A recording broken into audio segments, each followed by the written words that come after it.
हाँ तो भाई, क्या हाल है आप सभी के? सभी अच्छे?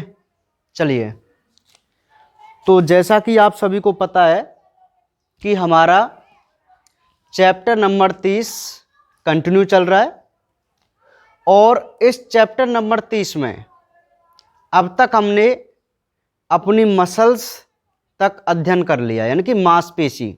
ठीक है, तो कल प्रीवियस वीडियो में जैसा कि मैंने आपको बताया था कि आज की जो वीडियो है वो बहुत ही इम्पोर्टेंट और इंटरेस्टिंग है।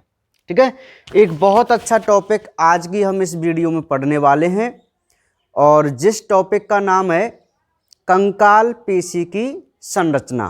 ठीक है, जैसा कि मैंने आपको पहले ही बताया था कि हमारी बॉडी में 3 टाइप मसल्स होती हैं। ठीक है, 3 प्रकार की मांसपेशियां होती हैं, जिसमें एक कंकाल पेशी थी, एक चिकनी पेशी थी और एक हृदय पेशी थी। ठीक है, तो मोस्टली जो मूवमेंट का काम होता है, मतलब गमन का काम जो होता है, वो कंकाल पेशियों का होता है।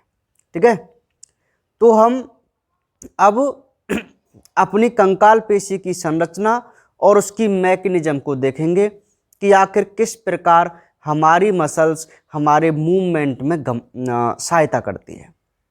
ठीक है, तो ये 2 टॉपिक हमें यहाँ पढ़ने हैं भाई। ठीक है, दोनों को ही बहुत ध्यान से हम यहाँ पे पढ़ेंगे। ठीक है, तो देखिए, बात करते हैं हम कंकाल पेशी की संरचना। कंकाल पेशी की संरचना। ठीक है भाई, तो ये एक क्वेश्चन है अपने आप में कि कंकाल पेशी की संरचना को समझाइए। और जैसा कि मैंने आपको पहले ही बता दिया था कि पूरी बायोलॉजी में इससे बड़ा कोई भी टॉपिक नहीं है, सबसे बड़ा टॉपिक है ये कंकाल पेशी वाला। ठीक है, तो कभी भी आपसे पूरे क्वेश्चन को ये नहीं पूछेगा बोर्ड एग्जाम में कि लॉन्ग टाइप यहाँ से क्वेश्चन बना दे।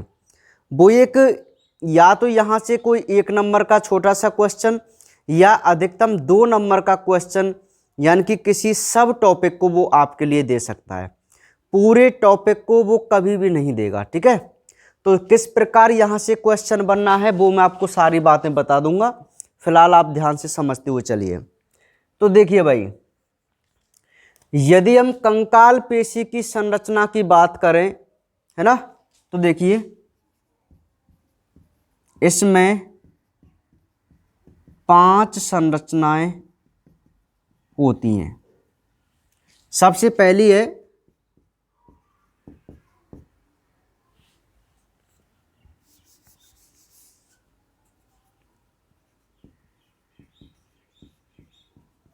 पेशी तंतु की संरचना। सेकंड है संकुचनशील तंत्र की आणविक संरचना। थर्ड है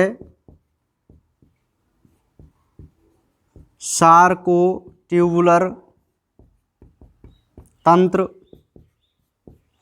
4 है सार्कोसोम और 5 है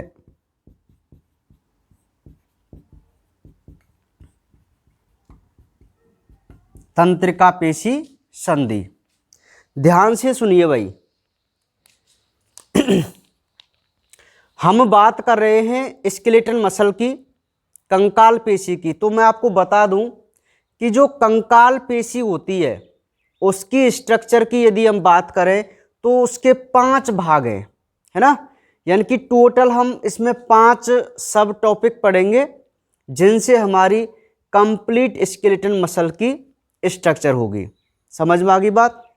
तो अब जो ये 5 संरचना आपको दिखाई दे रही हैं, है ना, तो इन 5 संरचनाओं में क्या है जो मोस्ट बने, एक तो है पेशी तंतु की संरचना जो सबसे ज़्यादा इम्पोर्टेंट है भाई, ये वाली, यहीं से क्वेश्चन बनने के ज़्यादा चांस है ना। और ये है तंत्रिका पेशी संधि। ठीक है भाई, ये जो दो आपको सब टॉपिक यहां पे दिखाई दे रहे हैं वो बहुत ज़्यादा इम्पोर्टेंट है। ठीक है, मेरी बात समझ में आ रही है। हम कंकाल पेशी की संरचना पढ़ रहे हैं। ठीक है, और कंकाल पेशी की संरचना की यदि हम डिटेल में बात करेंगे ना तो वो 5 भागों से मिलकर बनी हुई है। ठीक है, उसके 5 पार्ट हमने किए उसकी संरचना को समझने के लिए। तो ये 5 पार्ट आप याद रखना। पहले तो सबसे पहला काम यही है कि आप इन 5 नामों को याद रखें कि भाई ये भाग इंक्लूड होते हैं स्केलेटन मसल की स्ट्रक्चर में। ठीक है, ये आपको याद हो जाएंगे पांचों। ठीक है, अब हमें क्या करना है, अब हमें एक एक करके इन सभी के बारे में डिटेल से बात करनी है कि भाई इसमें क्या है। तो जो मोस्ट वन स्ट्रक्चर का पार्ट है कंकाल पेशी का वो यही है पेशी तंतु की संरचना वाला। ठीक है, इसी को हमें ढंग से पढ़ना है और आज की वीडियो में केवल हम इसी के बारे में समझेंगे। ठीक है, तो ये अलग से भी क्वेश्चन है कि मसल्स फाइबर की स्ट्रक्चर को समझाइए। समझ में आ रही मेरी बात, पेशी तंतु की संरचना को समझाइए। तो अब ये क्या चीज है, क्या इसकी स्ट्रक्चर होती है, अब हम उसके बारे में बात करेंगे। ठीक है, तो अब आपका ये टॉपिक स्टार्ट मानिए। ठीक है भाई, चलिए। तो पहले तो ये 5 नाम आपको याद रखने ही है कि ये हमारी पूरी कंकाल पेशी की संरचना को बनाते हैं ना भाई। अब देखिए, अब सबसे पहली बात आती है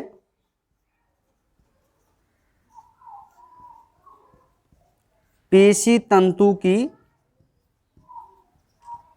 संरचना।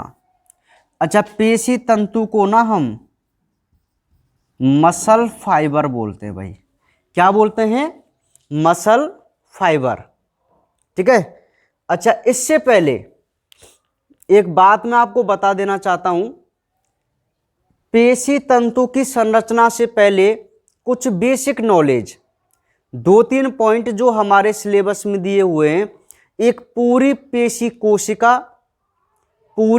कोशिका के बारे में बताया गया है ना।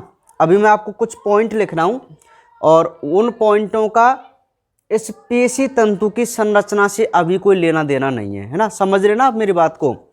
मैं यहां पे कुछ पॉइंट लिखूंगा और फिर उनको समझाऊंगा ना। देखिए,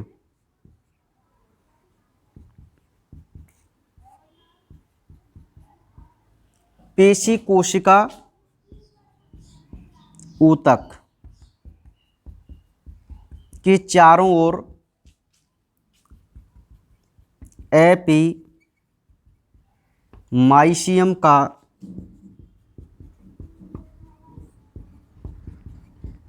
आवरण होता है। नेक्स्ट, पेशी कोशिका में अनेक पुलिका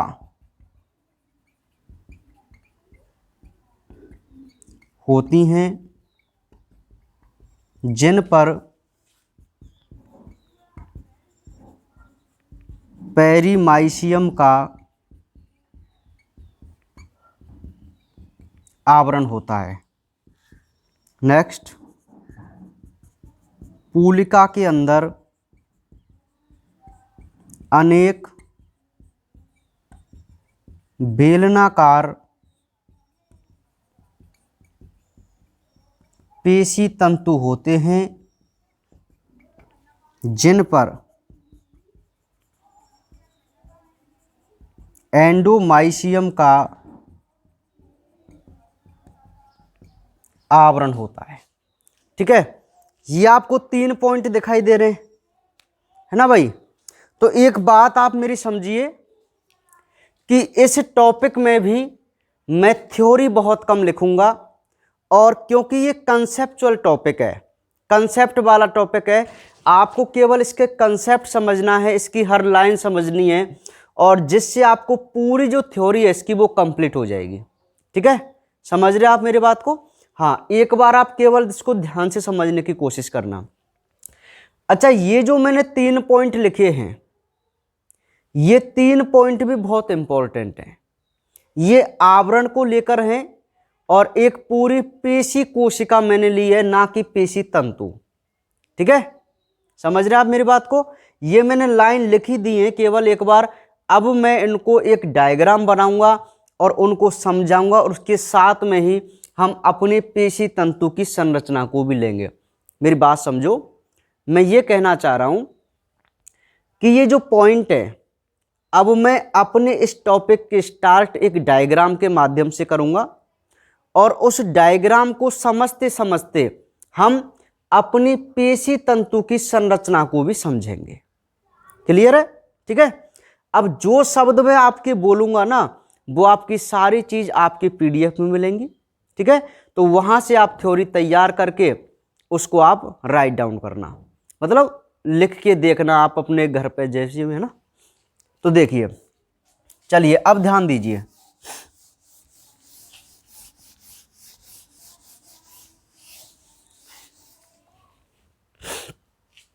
मान लीजिए यहां पर जो मसल्स है वो बाइसेप्स मसल्स होती है। यहां पर 2 मसल्स होती हैं, बाइसेप्स और ट्राइसेप्स।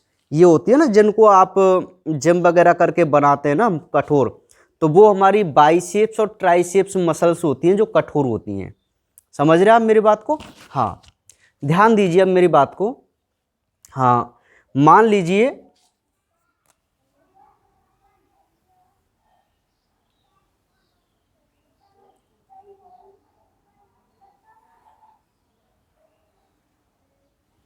ये हमारी बोन्स है,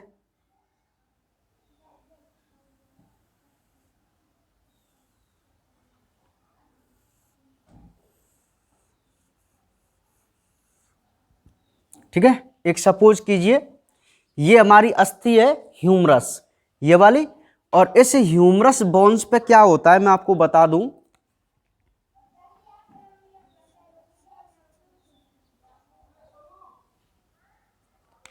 इस प्रकार एक मसल्स लगी हुई है, ये वाली। ठीक है, ये हमारी अस्थि है ह्यूमरस बोन, ये हमारी हाथ का ये पश्च बाहु है ये वाला। तो ये जो है ये तो है टेंडन, ये टेंडन है, और ये है बाइसेप्स मसल्स, ये वाली, ये मांसपेशी है, और ये है टेंडन, और ये है हमारी बोन, है ना। क्योंकि हम स्केलेटन मसल्स की बात कर रहे हैं, तो एक स्केलेटन मसल्स को हमने इस प्रकार देखा यहाँ पर, है ना। यह एक स्केलेटन मसल्स है ना, क्योंकि इसका संबंध किससे है, हमारी बोन से। किसके माध्यम से जुड़ी हुई है, टेंडन के माध्यम से। ठीक है, अब मैं यहां से एक इसका अनुप्रस्थ काट लूं। अब आप बात को ध्यान से समझो। ठीक है, अब मैंने क्या किया, यहां से एक इसका अनुप्रस्थ काट लिया, जो कि मुझे इस प्रकार दिखाई दिया, ऐसे। ठीक है, यह जो अनुप्रस्थ काट है वो किसका है, एक मसल्स का है, जिसको मैं एक मसल्स सेल भी बोल सकता हूं, एक पेशी कोशिका भी बोल सकता हूं। ठीक है, अब ये जो मसल्स है, अब ये जो मसल्स है इसमें क्या है, याद रहे अभी मैं आपको पेशी तंतु नहीं बता रहा हूं, अभी मैं पहले मसल्स के बारे में कुछ जो स्पेशल बात है उनके बारे में बात कर रहा हूं, है ना। तो यह एक मसल सेल्स है, पेशी कोशिका है। इस पेशी कोशिका के अंदर, अच्छा ये जो पेशी कोशिका है इसके ऊपर जो आवरण है वो किसका आवरण है, एपीमाइसियम का आवरण है, याद रह जाएगा आपको। इस मसल्स सेल के अंदर क्या होता है, बहुत सारी सिलेंड्रिकल स्ट्रक्चर होती हैं, बेलनाकार संरचनाएं होती हैं, बिल्कुल इस प्रकार जो आपको दिखाई दे रही हैं। ये भी एक बेलनाकार थी, और इसके अंदर भी इस प्रकार की संरचनाएं छोटी छोटी, किसके अंदर आपको मैंने ये ट्यूब लाइक स्ट्रक्चर बनाई है? एक पेशी कोशिका के अंदर। ठीक है, अब बहुत सारी ये संरचना है, तो इन सभी संरचनाओं को हम बोलते हैं क्या? पूलिका। याद रखना, इसको हम क्या बोलेंगे? पूलिका। ठीक है, अब ये जो पूलिका है, इनके ऊपर जो आवरण है, मान लीजिए ये आवरण है, मैं यहां ऐसे इसको बनाऊं, ऐसे ये पूरा आवरण है इस पर, तो ये जो आवरण होता है वो होता है पेरीमाइसियम का आवरण। किसका होता है? पेरीमाइसियम का आवरण। तो पूलिका वाली बात आपको यहां तक समझ में आ गई। इस पूलिका के अंदर भी, याद रखना, अब इस पूलिका के भी अंदर कुछ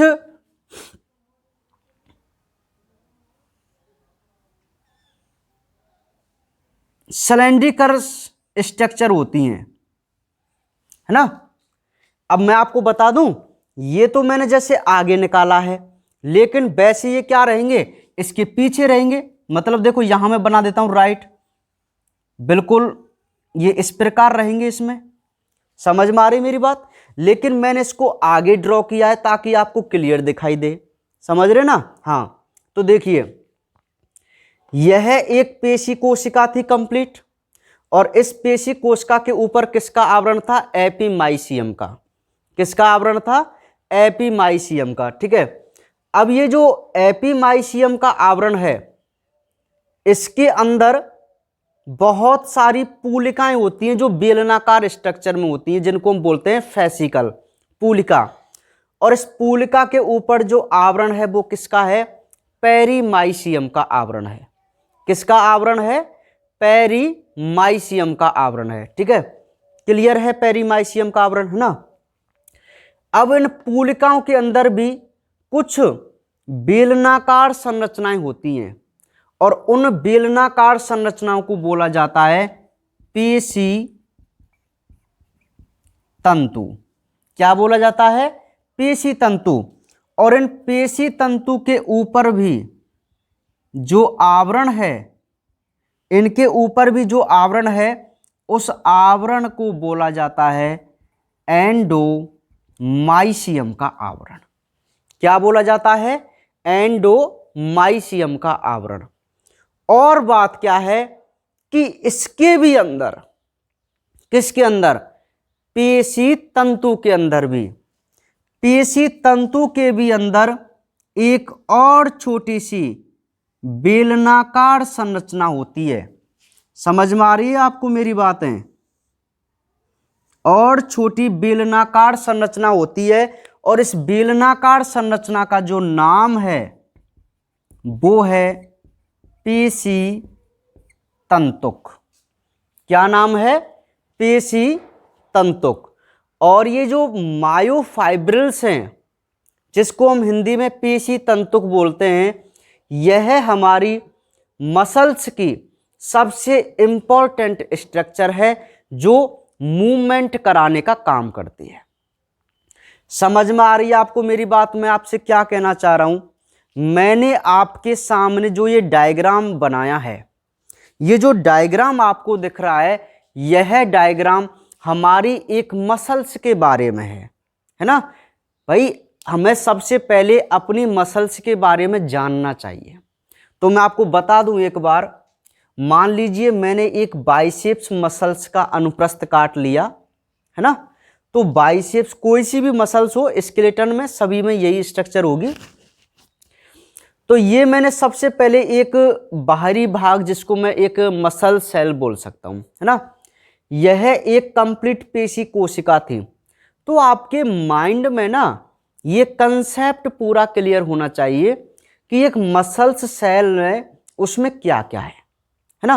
तो मैं आपको बता दूं, यह एक पेशी ऊतक है या कोशिकाओं का समूह है। ठीक है, हाँ, इस पेशी ऊतक के अंदर कुछ बेलनाकार संरचनाएं हैं, उनका ग्रुप है, और उस ग्रुप को क्या बोला जाता है? पूलिका, फेसिकल। इन पूलिकाओं के अंदर भी कुछ बेलनाकार संरचनाएं। समझ में आ रही मेरी बात?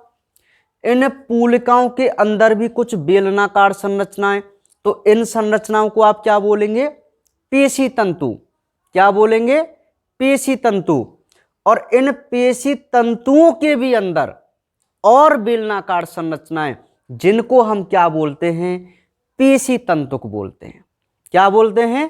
पेशी तंतुक। तो आपको यहां तक बात समझ में आई कि नहीं आई? ठीक है, तो हमारी जो पहली हेडिंग है वो क्या है? पेशी तंतु की संरचना। क्या है भाई? पेशी तंतु की संरचना। तो मैं आपको बता दूं कि हम पहली हेडिंग में अपने पेशी तंतु और मोस्टली पेशी तंतुक के बारे में बात करेंगे। ठीक है, और यही हमारा इंपॉर्टेंट पार्ट है पूरी मसल सेल्स का। यही है जो कुछ भी है। मैं इसको यूनिट भी बोलूंगा, इसकी इकाई भी बोलूंगा पेशी तंतुक को। ठीक है भाई, जो भी काम हमारी मसल्स करती हैं, जो स्ट्रक्चर इनके अंदर होती है, वो इन मायोफाइब्रिल्स के अंदर होती है, पेशी तंतुक के अंदर होती है। ठीक है, तो सबसे इंपॉर्टेंट जो पार्ट है वो पेशी तंतुक और पेशी तंतु हैं, जिनको हमें आज पढ़ के चलना है। ठीक है, तो आपको ये डायग्राम के माध्यम से एक सिस्टम समझ में आ गया ना मसल्स का। आपने 11th क्लास में भी ये टॉपिक पढ़ा है, लेकिन मैं गारंटेड कह रहा हूं कि बहुत कम बच्चे इस सिस्टम को जानते हैं अभी तक। ठीक है, तो ये आप बहुत मन लगा के इस चैप्टर को पढ़िए, टॉपिक को। पूरा की पूरा टॉपिक आपका कंसेप्चुअल है और आपको क्लियर समझ में आएगा। ठीक है, चलिए तो आगे बढ़े। यहां का स्क्रीनशॉट आप ले सकते हैं। अच्छा, तीनों आवरण आप जरूर याद रखेंगे। 3 आवरण, सबसे पहले एपीमाइसियम, फिर पेरीमाइसियम और फिर एंडोमाइसियम। इसका आप अंदाज कैसे लगाएंगे? देखिए, एंडो का मतलब हमेशा अंत होता है, यानी कि सबसे अंदर होता है भाई। तो सबसे अंदर हमारा होता है पेशी तंतु, है ना। तो आप याद रह जाएगा आपको कि पेशी तंतु में एंडोमाइसियम का आवरण। और पूलिका, पूलिका मतलब पी से स्टार्ट है, पू पी, तो पेरीमाइसियम का आवरण। भाई कई बार हम कंफ्यूज हो जाते हैं इनमें कि यार ये पेरीमाइसियम का आवरण किसके ऊपर है। तो इसके कंफ्यूजन को दूर करने के लिए आप याद रखना, पूलिका पी और पी मतलब पेरीमाइसियम। पेशी तंतु सबसे अंदर है तो एंडोमाइसियम, तो एपीमाइसियम अपने आप बाहर का रह जाएगा। ठीक है, तो ये जो तीनों आवरण हैं वो आपको क्लियर पता चल गए किस प्रकार होते हैं, है ना भाई। चलिए, तो इसका आप स्क्रीनशॉट जरूर ले लीजिए भाई, है ना। पूरी इसकी स्क्रीनशॉट ले लीजिए इसको, और अपनी नोटबुक में ना आप इसको बना भी लेना, क्योंकि वहां पे बना हुआ है, जब नहीं बना हुआ, लेकिन आप यहां से बना लेना इसको। ठीक है, हाँ। तो डायग्राम जो पीडीएफ है उसमें शायद वो भूल गई है, तो आप, मैं यहाँ पे बनाऊंगा ना, तो आप बना लेना। ठीक है, सारे डायग्राम्स एक्स्ट्रा रूप से ना। तो पहले ये बनाना, ये बहुत अच्छा कंसेप्ट है हमारे पास। चलिए, ये स्क्रीनशॉट ले लिया, कोई बात नहीं। अब देखिए नेक्स्ट। अब ये तो बात हो गई एक बेसिक नॉलेज के बारे में, है ना भाई। अब हम हल्के रूप में, अभी पेशी तंतु की संरचना देखेंगे। किसकी संरचना देखेंगे? पेशी तंतु की। तो ध्यान से मेरी बात को समझिए। अभी मैं पेशी तंतु की संरचना ड्रॉ करता हूं सबसे पहले, और उसमें हम अपने पेशी तंतु और पेशी तंतु के बारे में बात कर लेंगे। ठीक है, पहले मैं इसका डायग्राम बनाता हूं, उसी से हम इसके जो थ्योरी है ना, बिल्कुल एज इट इज एज इसकी मैं थ्योरी आपको बताऊंगा डायग्राम में। ठीक है, तो पहले इसका डायग्राम मैं ड्रॉ कर लेता हूं।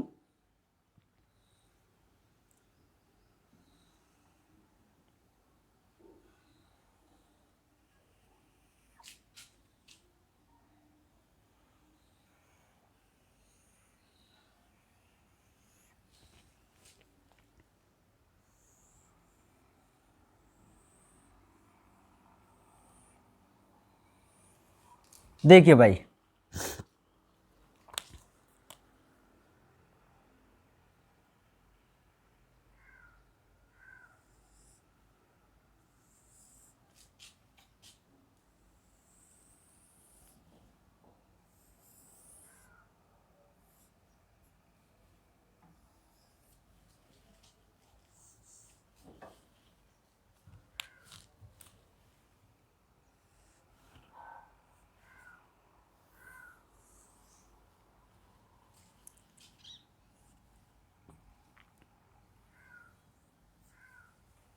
ठीक है।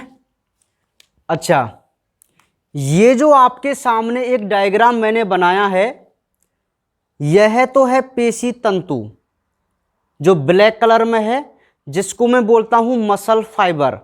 और इसके अंदर जो ग्रीन कलर में मैंने एक और सिलेंड्रिकल स्ट्रक्चर बनाई है, वो है आपका मोस्ट वन मायोफाइब्रिल्स, जिसको हम पेशी तंतु को बोलते हैं। ठीक है, मैं दोनों की ही स्ट्रक्चर एक साथ आपको बताने जा रहा हूं, है ना। ध्यान से सुनिए, ये जो हमारा मसल्स फाइबर है, पेशी तंतु, सबसे पहले आप जब पीडीएफ में पढ़ेंगे तो आपको पेशी तंतु के बारे में एक दो पॉइंट पढ़ने को मिलेगा। ठीक है, तो ध्यान से देखिए, पेशी तंतु की मैं बात करूं तो लगभग 40 mm ये लंबा होता है और 0.01 से 0.1 mm ये कैसा होता है, चौड़ा होता है। ठीक है, 40 mm ये लंबा है और 0.01 से 0.1 mm ये चौड़ा है या मोटा है, ये है। ठीक है, इसमें क्या होता है, पेशी तंतु में,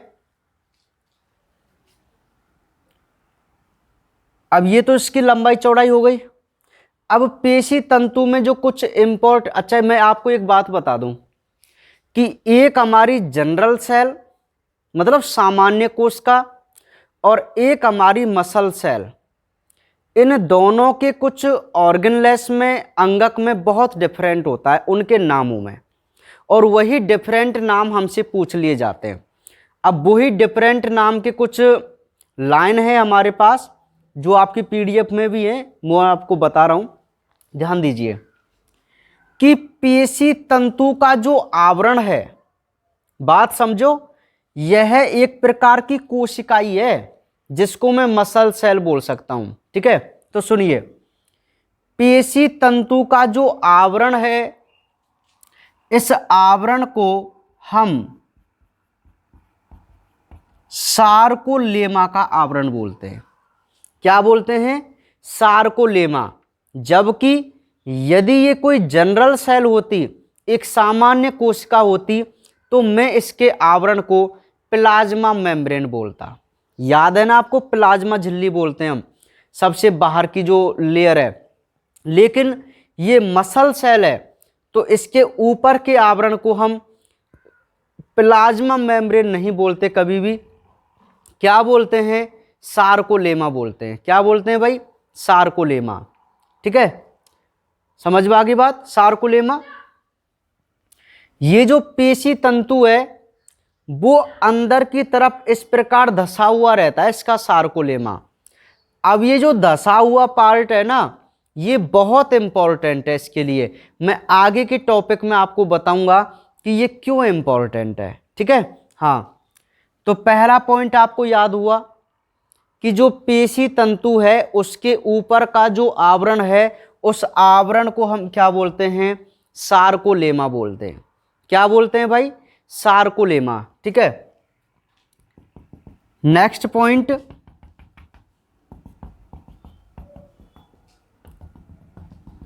इसके अंदर जो द्रव है, पेशी तंतु के अंदर जो द्रव है, इस द्रव को हम सार्कोप्लाज्म बोलते हैं। क्या बोलते हैं भाई, सार्कोप्लाज्म। यदि ये जनरल कोशिका का होता, सामान्य कोशिका का, तो आपको पता है ना, इसको हम साइटोप्लाज्म या प्रोटोप्लाज्म बोलते हैं। आप जानते हैं ना, एक सामान्य कोशिका के कोशिका द्रव्य को हम साइटोप्लाज्म बोलते हैं।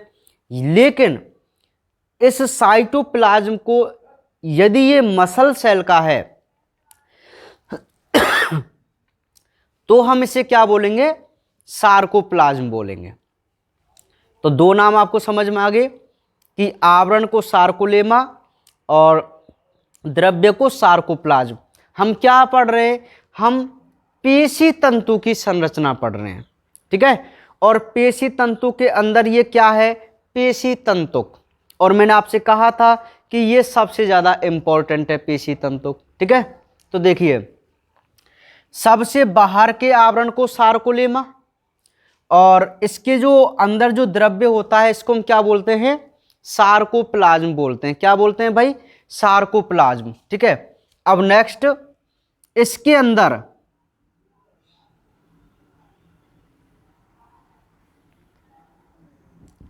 जो एंडोप्लाज्मिक रेटिकुलम है, बात को जरा ध्यान से समझो। आपने पढ़ा है अंतःप्रद्रवी जालिका, नहीं पढ़ी अंतःप्रद्रवी जालिका, पढ़िए ना उसको, नहीं पढ़ी क्या? अरे एंडोप्लाज्मिक रेटिकुलम बोलते हैं ना उसको, स्मूथ एंडोप्लाज्मिक रेटिकुलम है ना, रफ एंडोप्लाज्मिक रेटिकुलम, चिकनी अंतःप्रद्रवी जालिका, खुरदरी अंतःप्रद्रवी जालिका बोलते हैं ना।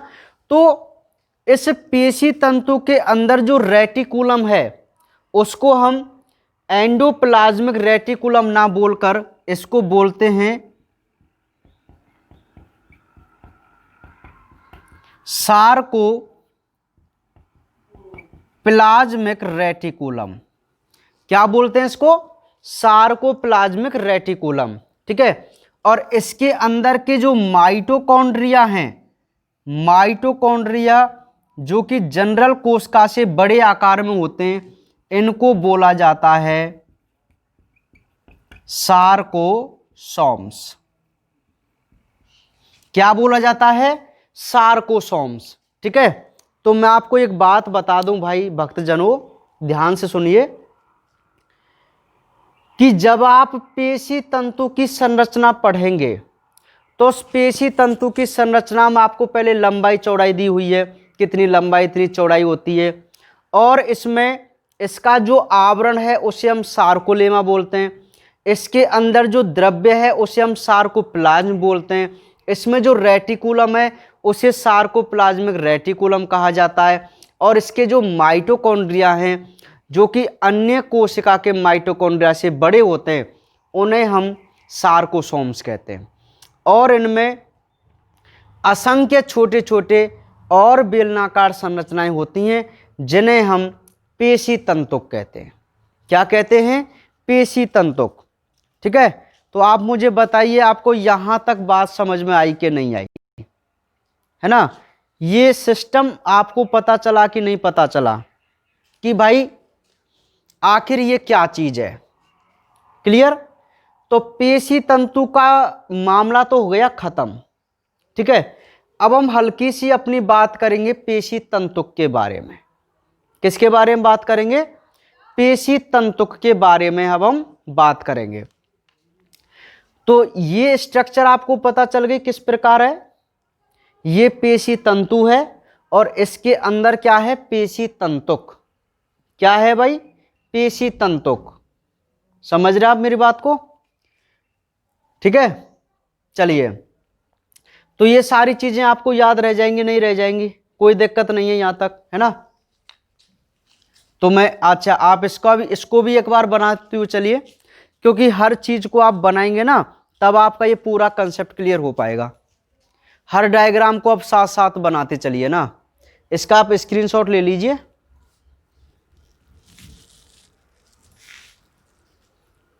ठीक है। चलिए,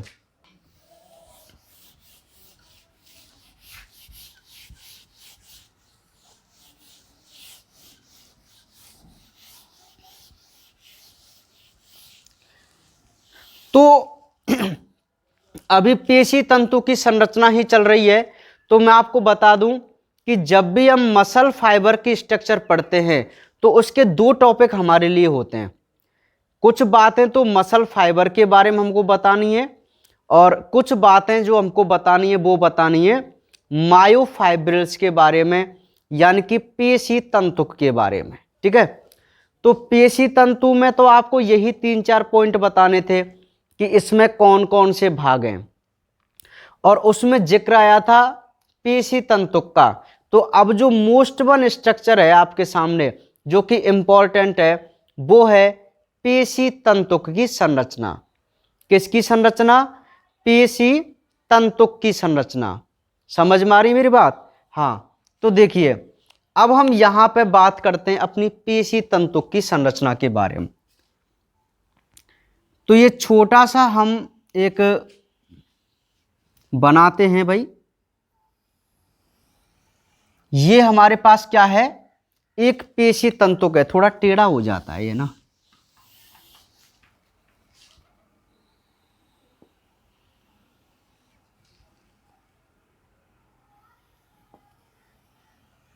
चलिए, ये जो है वो हमारे सामने एक पेशी तंतुक है, मायोफाइब्रिल्स जिसको बोला जाता है ना। अब आप जो मैं पॉइंट बोलूंगा ना, आपको वही पॉइंट आपके पीडीएफ में मिलेंगे और आप इसको ध्यान से समझते हुए चलिए, है ना। देखिए, पेशी तंतुक में गहरी आड़ी पट्टियां पाई जाती हैं। बात को जरा ध्यान से समझो, मैं आपको सारी चीज बताऊंगा। पेशी तंतुक में गहरी आड़ी पट्टियां पाई जाती हैं जिसे एन आइसोट्रोपिक क्षेत्र यानी कि ए बैंड बोल के चलते हैं, यानी कि विषमदैशिक बोल के चलते हैं। देखिए, ये मायोफाइब्रिल्स है, एक पेशी तंतुक है, और इस पेशी तंतुक के अंदर यहां पे मान लीजिए इस प्रकार की गहरी आड़ी पट्टियां हैं।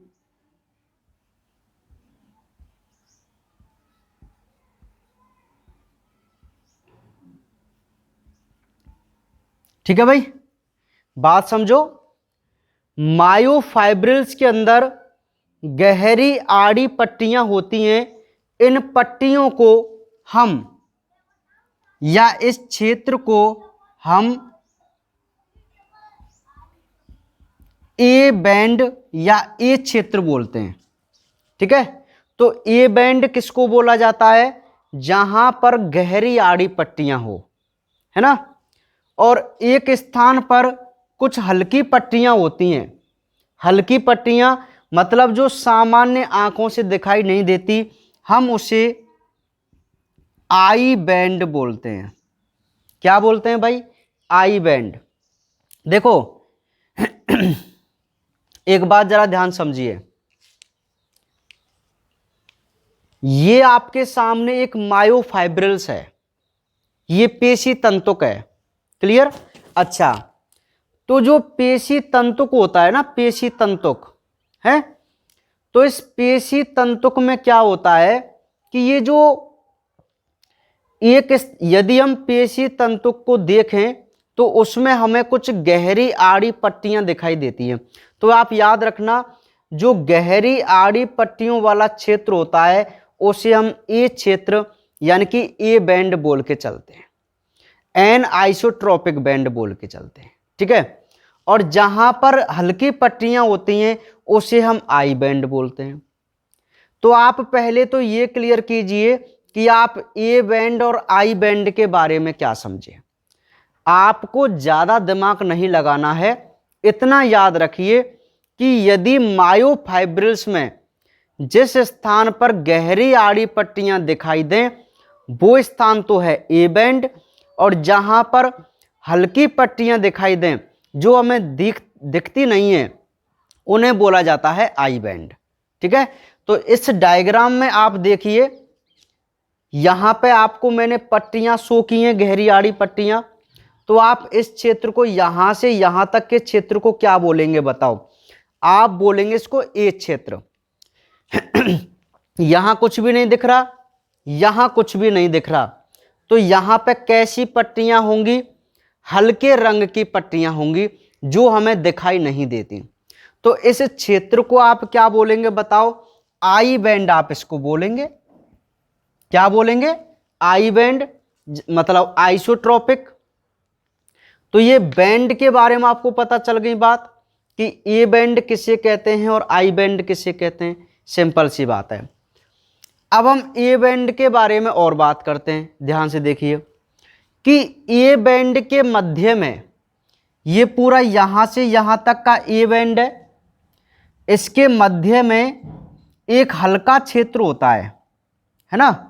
तो ये देखिए हल्का क्षेत्र आपको यहां से और यहां तक, देखो ये ज्यादा गहरा क्षेत्र है ना, जहां पे मैंने एक संरचना बना दी है और यहां पे मैंने कुछ नहीं बनाया, तो ये जो है वो है हल्का क्षेत्र। कौन सा क्षेत्र है ये? हल्का, जो किसके बीच में है? ए बैंड के बीच में। तो हम इस क्षेत्र को क्या बोलते हैं? इस क्षेत्र को हम बोलते हैं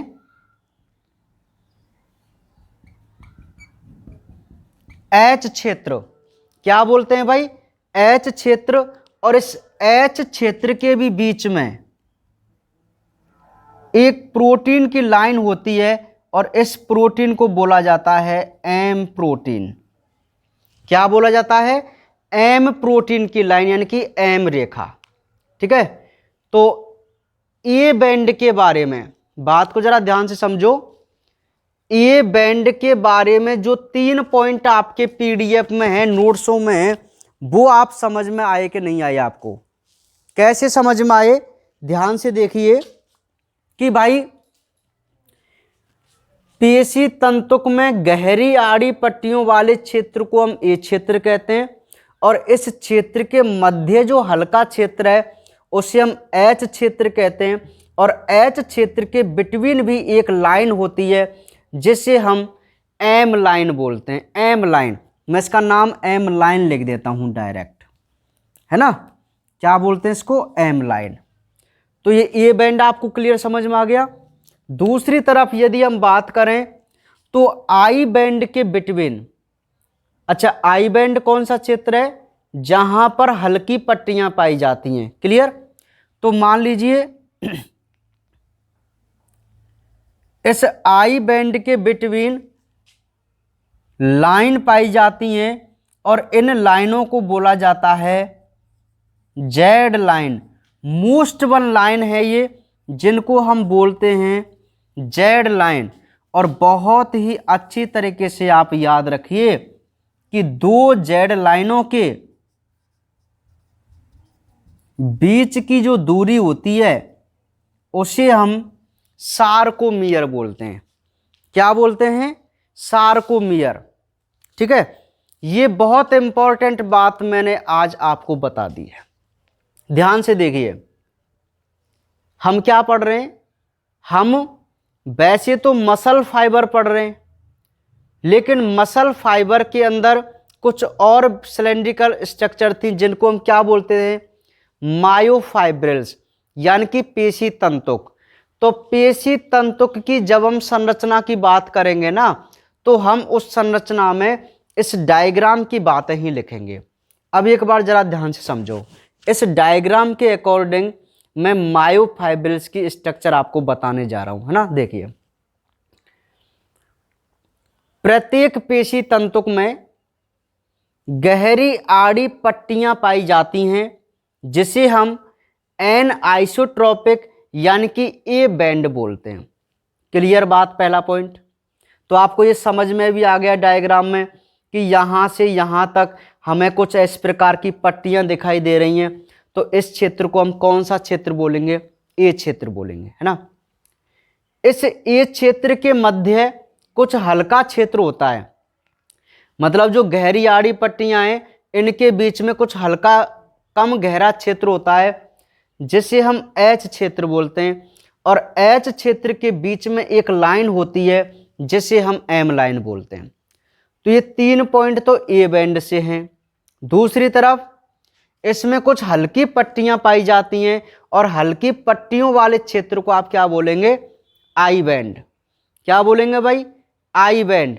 और आई बैंड के बिटवीन, आई बैंड के बीच में जो लाइन होती है, देखो यहां से और यहां तक ये आई बैंड था, यहां से और यहां तक ये आई बैंड था। क्लियर? क्योंकि यहां पर हमें किसी भी प्रकार की लाइनिंग दिखाई नहीं दे रही।